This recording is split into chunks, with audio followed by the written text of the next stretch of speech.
चीजें हम पढ़ेंगे। सबसे पहले मैं आपको बता रहा हूँ विद्युत धारा का चुंबकीय प्रभाव होता क्या है ना।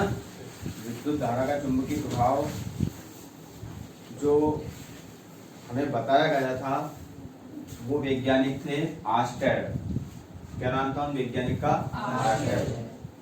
वो सामान्य रूप से कोई सा एक अलग विद्युत से संबंधित कोई सा एक प्रयोग कर रहे थे, तब जाके उन्होंने इस प्रभाव की खोज की थी। अब लेकिन विद्युत का प्रयोग कर रहे थे, मतलब दूसरा प्रयोग कर रहे थे, और उन्होंने विद्युत धारा के चुंबकीय प्रभाव को कैसे बताया? तो ऐसे बताया जैसे कि मान लिया जाए उन्होंने कोई सी भी एक इलेक्ट्रिक डिवाइस से प्रयोग कर रहे होंगे वो, तो इलेक्ट्रिक डिवाइस में क्या रहते हैं, ये तार ऐसे निकलते हैं। कोई सी भी इलेक्ट्रिक डिवाइस है, मान लीजिए जाए ये आपकी एक बैटरी हो गई है ना, ये आपकी एक बैटरी है। तो इस बैटरी से अपन किसी भी यंत्र को चलाएंगे तो निश्चित तौर पर अपने को तार तो जोड़ना पड़ेगा, मतलब वायर तो लगाने पड़ेंगे यहाँ।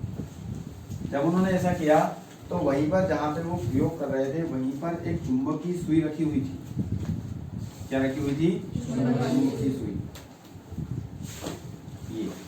ये जो चुंबकीय सुई होती है ये अपनी घड़ी की तरह होती है, स्टॉप वॉच की तरह, मतलब छोटी सी। उसके अंदर जो होता है ये ऐसी एक सुई होती है जिसके एक सिरे पर N ध्रुव रहता है, दूसरे सिरे पर S ध्रुव रहता है। इसमें क्या रहता है, इसके पास जब भी अपन किसी चुंबकीय पदार्थ को ले जाते हैं, मान लीजिए चुंबक को ले गए या फिर लोहे के पदार्थ को ले गए, जो भी चुंबकीय पदार्थ होते हैं उनको जब आप इसके पास ले जाओगे ना तो ये ऑटोमेटिकली चुंबकीय सुई हिलना डुलना प्रारंभ कर देती है, मतलब इसमें विक्षेप होना प्रारंभ हो जाता है। ये इस सुई की विशेषता है। अब हुआ क्या, जब आर्स्टेड कोई सा एक प्रयोग कर रहे थे विद्युत से संबंधित, तो जैसे ये तार निकल रहा है ना, ऐसे ही कोई सा तार उन्होंने निकाला। अब ये तार यहाँ पर ना निकल के वो जो तार था वो इस सुई पर रखा गया। किस पर रखा गया? सुई पर। जैसे ही ये तार इस सुई पर आया तो ये जो सुई है ये अपने स्थान पर विक्षेपित होने लग गई। मतलब ये जैसे मान लीजिए ऐसे सीधे रूप में थी तो ये ऐसी हो गई, हल्की सी, मतलब थोड़ा सा उसमें विक्षेप हो गया। फिर उन्होंने देखा कि यार अपन विद्युत धारा प्रवाहित कर रहे हैं तो इस सुई का इससे क्या संबंध है, मतलब इस सुई क्यों अपने स्थान से विक्षेपित हो रही है। उन्होंने फिर क्या किया, बैटरी से थोड़ी सी धारा और बढ़ाई। जैसे अपना स्टेबलाइजर होता है ना, उसमें अपन धारा को कम ज्यादा कर सकते हैं, तो इसमें उसके द्वारा उन्होंने थोड़ी सी धारा और बढ़ाई तो ये सुई अपने स्थान से और ज्यादा विक्षेपित हुई। मतलब जैसे प्रारंभ में इतनी घूमी तो फिर दूसरी बार में इतनी घूम गई, फिर तीसरी बार में इतनी, मतलब जैसे जैसे वो धारा के मान को बढ़ाते गए वैसे वैसे इस सुई का जो विक्षेप था वो बढ़ता गया। इस बात से उन्होंने पता लगाया कि ये जो विद्युत होती है इस विद्युत में भी चुंबक का गुण पाया जाता है, जिस कारण से ये जो सुई है ये विक्षेपित हो रही है। ठीक है ना, मतलब ये सुई विक्षेपित क्यों हो रही है, क्योंकि इस तार के अंदर विद्युत धारा बह रही है और इस विद्युत धारा के कारण चुंबकीय क्षेत्र उत्पन्न हो रहा है। ठीक है ना, तो उस हिसाब से विद्युत धारा की चुंबकीय प्रभाव की जो हमने परिभाषा लिखेंगे वो ये है आपकी कि जब भी किसी चालक में विद्युत धारा प्रवाहित की जाती है, ये आपका एक चालक है, ये तार क्या है, एक चालक है, इसमें विद्युत धारा बह रही है। तो जब भी अपन एक चालक में विद्युत धारा प्रवाहित करते हैं तो उसके चारों ओर चुंबकीय क्षेत्र उत्पन्न हो जाता है। कौन सा क्षेत्र उत्पन्न हो जाता है? चुंबकीय क्षेत्र। और धारा के इस प्रभाव को विद्युत धारा का चुंबकीय प्रभाव कहते हैं। सही बात समझ में? जब किसी चालक में विद्युत धारा प्रवाहित करते हैं तो उस चालक के चारों ओर चुंबकीय क्षेत्र उत्पन्न हो जाता है। धारा के इस प्रभाव को विद्युत धारा का चुंबकीय प्रभाव कहते हैं। ओके, ये परिभाषा इसकी रह जाएगी याद आपको। अब इस विद्युत धारा के चुंबकीय प्रभाव से संबंधित, मतलब अपन ने इसमें ये बोला है कि जब भी आप एक चालक में विद्युत धारा प्रवाहित करोगे तो उसके चारों ओर कौन सा क्षेत्र उत्पन्न हो जाएगा? चुंबकीय क्षेत्र। अब उस चुंबकीय क्षेत्र की तीव्रता को ज्ञात करने के लिए वैज्ञानिक बायो और सेवर्ट ने, कौन कौन से वैज्ञानिक थे? दो, बायो और सेवर्ट। इन दोनों ने चुंबकीय क्षेत्र की तीव्रता को ज्ञात करने के लिए किसी भी बिंदु पर एक धारावाही चालक से समीप को मतलब उसके पास में, ये आपका एक धारावाही चालक है। धारावाही किसे बोला जाता है? जब भी किसी चालक में धारा बहती है तो उसे धारावाही बोलते हैं। किसी भी चालक में, चाहे वो तार हो या कुछ भी हो, यदि उसमें धारा बह रही है तो उसको बोलेंगे हम धारावाही। ठीक है ना। धारावाही शब्द किसके लिए लिया जाता है? जब किसी चालक में धारा बह रही है तो उसके लिए बोलते हैं धारावाही चालक। ठीक है ना। तो किसी धारावाही चालक के समीप किसी बिंदु पर चुंबकीय क्षेत्र की तीव्रता को ज्ञात करने के लिए वैज्ञानिक बायो-सेवर्ट ने एक नियम दिया जिसे बायो-सेवर्ट का नियम कहते हैं। अब ये नियम क्या था, ये नियम अब हम पढ़ेंगे। इसमें जो सारी चीजें मैंने चित्र में बनाई है वो मैं आपको सभी को स्पष्ट रूप से बताऊंगा और इनके नाम याद रखना। बहुत सरल नियम है, कुछ भी इसमें कठिन नहीं है, लेकिन आप लोगों को इस चित्र की पूरी जानकारी होना चाहिए कि इसमें कौन सी चीज क्या है और क्या अपन करने वाले हैं। देखिए सबसे पहले यहाँ पर XY एक चालक तार है आपका। XY क्या है? चालक तार है, मतलब एक तार हो गया तो चालक हुआ इसे। XY एक चालक तार है जिसमें I धारा प्रवाहित हो रही है। इसकी लंबाई भी मैंने दर्शा दी है L। इस तार की लंबाई कितनी है? L। और इस तार में I धारा प्रवाहित हो रही है। तब देखिए जब अपन इस तार में धारा प्रवाहित कर रहे हैं तो निश्चित तौर पे इसमें कौन सा क्षेत्र उत्पन्न होगा? चुंबकीय क्षेत्र। अभी अपन ने पढ़ा था जब भी हम किसी तार में या किसी चालक में विद्युत धारा प्रवाहित करते हैं तो उसके चारों ओर चुंबकीय क्षेत्र उत्पन्न हो जाता है। यानी कि आपने इसमें धारा प्रवाहित की तो इसके चारों ओर कौन सा क्षेत्र उत्पन्न हो जाएगा? यानी कि इस धारा I के कारण इसमें जो चुंबकीय क्षेत्र उत्पन्न हो रहा है उस चुंबकीय क्षेत्र की तीव्रता को हमें ज्ञात करना। XY एक चालक तार है जिसकी लंबाई L है, इसमें I धारा प्रवाहित हो रही है जिसके कारण बिंदु P पर, ये बिंदु P कितनी दूरी पर स्थित है? R दूरी पर। R दूरी पर इस बिंदु P पर हमें चुंबकीय क्षेत्र की तीव्रता ज्ञात करनी है। कौन सी तीव्रता ज्ञात करनी है? चुंबकीय क्षेत्र की तीव्रता। ठीक है ना। अब देखिए फिर हमने आगे लिखा है, माना कि इस तार पर ये AB एक अल्पांश है। AB अल्पांश, अल्पांश का मतलब होता है इस तार का एक छोटा सा हिस्सा। किसी भी चीज के छोटे से हिस्से को बोलते हैं अपन अल्पांश। अल्प अंश मतलब छोटा सा भाग, अंश मतलब छोटा सा भाग। तो यहाँ पर ये जो AB है वो इस तार का एक छोटा सा हिस्सा है, मतलब एक अल्पांश है जिसकी लंबाई क्या दी है हमने? दी है। ठीक है ना। किसी भी छोटी चीज की अगर बात करते हैं, देखो पूरी लंबाई के लिए L था तो थोड़ी सी लंबाई के लिए D है। तो इस अल्पांश के कारण जो चुंबकीय क्षेत्र की तीव्रता होगी वो क्या होगी? dV। देखिए चुंबकीय क्षेत्र की तीव्रता को दर्शाया जाता है B से। अब ये अल्पांश की तीव्रता है तो इसलिए उसको काय से दर्शा दिया हमने? dV। आई बात समझ में? एक बार और देख लीजिए, हमने इसमें लिखा है माना कि XY एक चालक तार है जिसकी लंबाई L है, इसमें I धारा बह रही है जिसके कारण बिंदु P पर यानी कि R दूरी पर एक बिंदु P है जिस पर चुंबकीय क्षेत्र की तीव्रता ज्ञात करनी है। ओके। फिर माना कि इस तार पर AB एक अल्पांश है जिसकी लंबाई L है और इस अल्पांश के कारण बिंदु P पर जो चुंबकीय क्षेत्र की तीव्रता उत्पन्न होगी dV, वो dV निम्न कारकों पर निर्भर करती है। मतलब इसका जो मान है वो निम्न कारकों पर निर्भर करता है। वो कारक कौन कौन से हैं? सबसे पहला कारक होता है कि ये जो तीव्रता है dV, ये इस अल्पांश में बहने वाली धारा के अनुपाती होती है।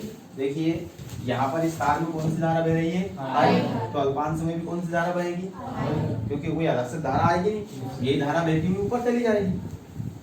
तो अल्पांश में बहने वाली धारा के अनुपाती यानी कि dV अनुपाती I। अल्पांश की लंबाई की अनुपाती, अल्पांश की लंबाई क्या है दिख रही है आपको? dl है, यानी कि dV अनुपाती dl।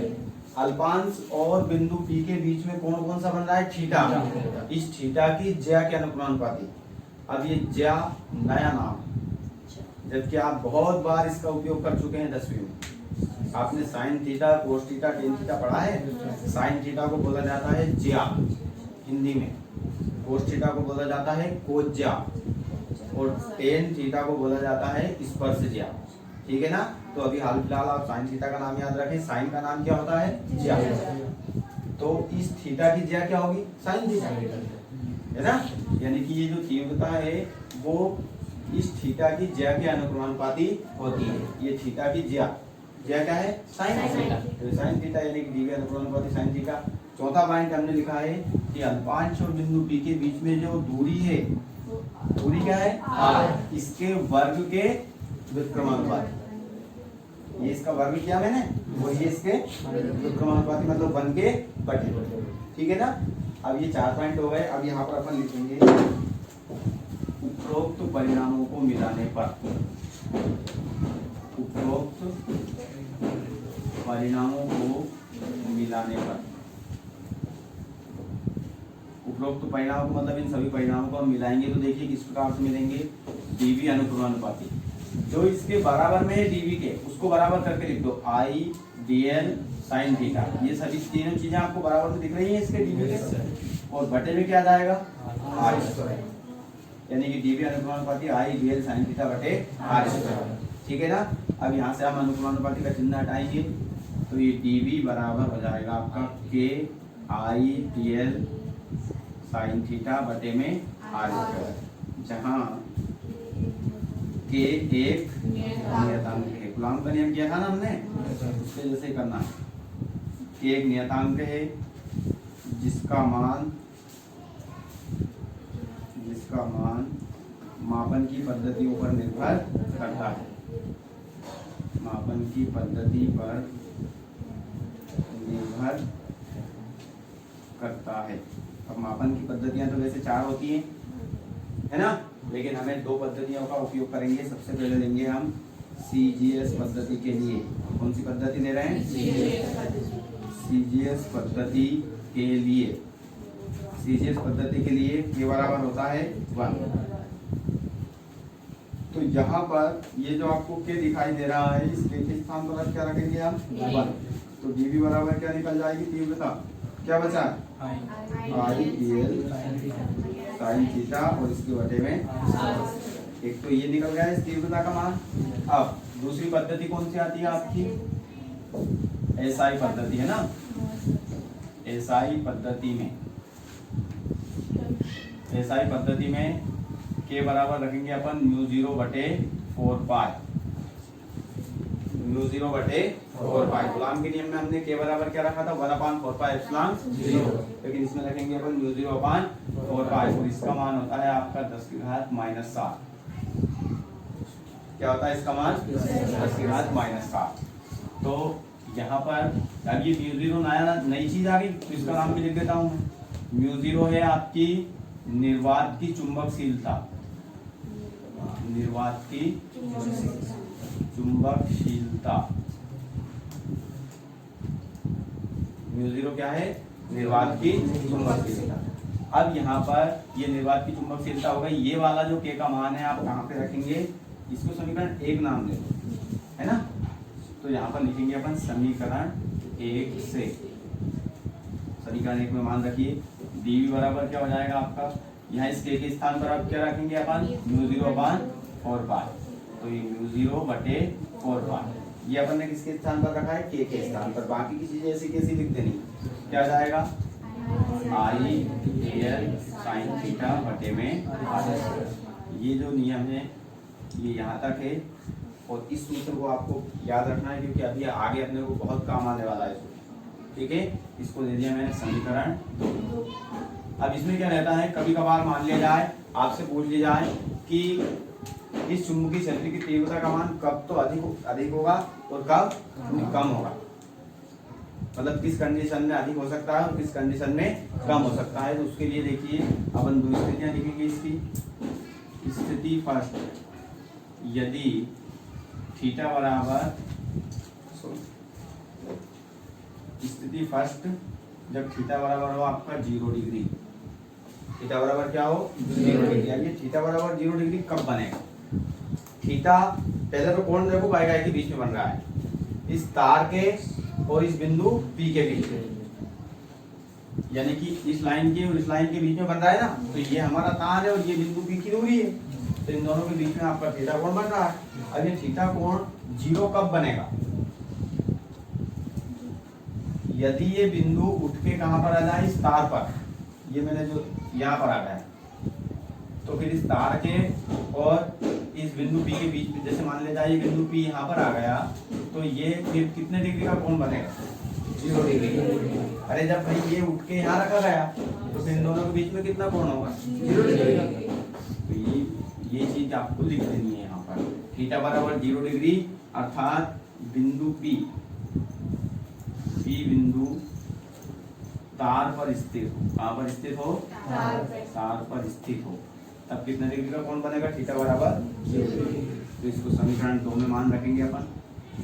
समीकरण 2 से देखिए dv बराबर E0/4 pi I D L sine theta के स्थान पर आप कितना रखने वाले हैं? आप 0 डिग्री बटे में r²। तो dv बराबर यहाँ पे साइन 0 का मान कितना होता है पता है आप लोगों को? 0। साइन 0 का मान कितना होता है? 0। इस 0 का गुणा इस पूरे मान में अगर हम करेंगे तो dv बराबर कितना आ जाएगा?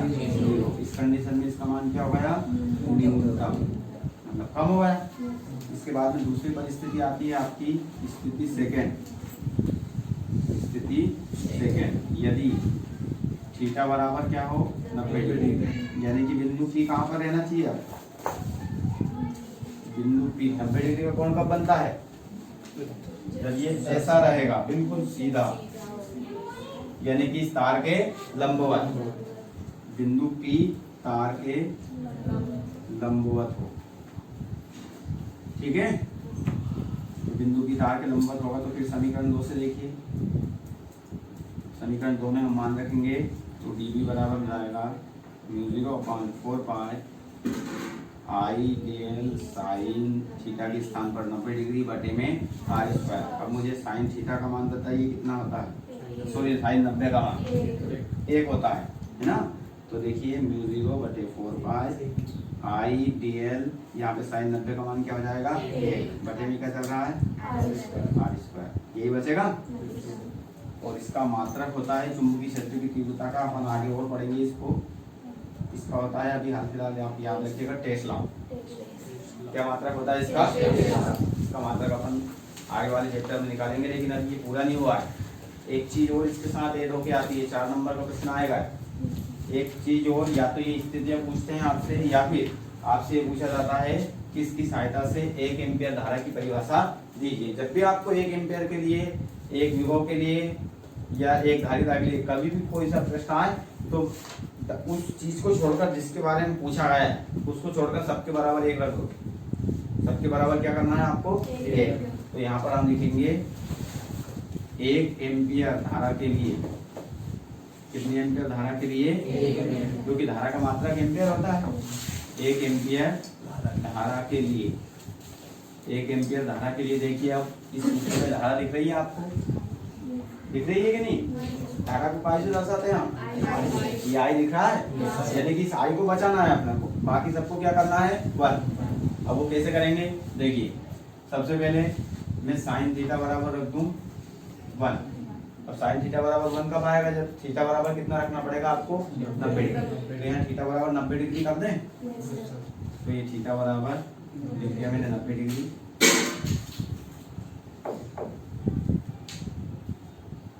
इसके बाद में dl बराबर क्या रखना है अपने को? 1 मीटर, मतलब अल्पांश की लंबाई कितनी हो? 1 मीटर। r बराबर क्या हो? 1 मीटर, मतलब ये बिंदु जो है आपका 1 मीटर की दूरी पर स्थित हो। और इस 0/4 पाई का मान कितना होता है?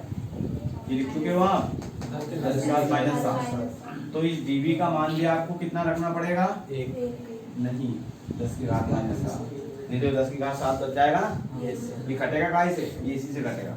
अब ये सारे मान उठा के आप समीकरण 2 में रखिए।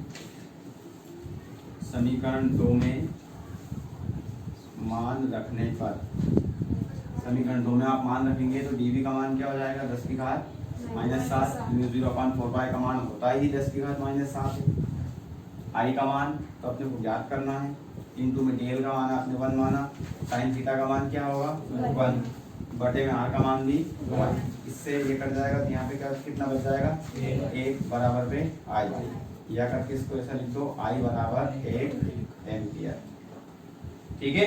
अब इसकी परिभाषा मैं आपको लास्ट में लिखवा दूंगा, यह होगा। ठीक है।